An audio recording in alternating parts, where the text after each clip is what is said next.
But anyway, welcome. Today is Wednesday, October 2nd, and so we're looking at a few names here on our list. Wow, target right out the gate, getting hit. Moving to the downside, we're looking at 104.43 for our stop for target. And a few names on our list this morning. Goal name, J-Nug.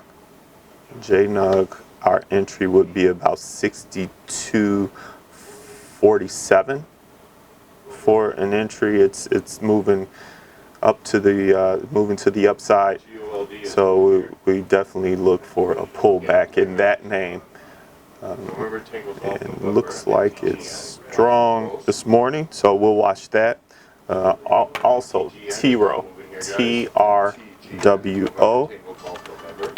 I'm looking at that as that moves. That flipped the stop on us, the ATR stop, so currently above, so we'll watch it.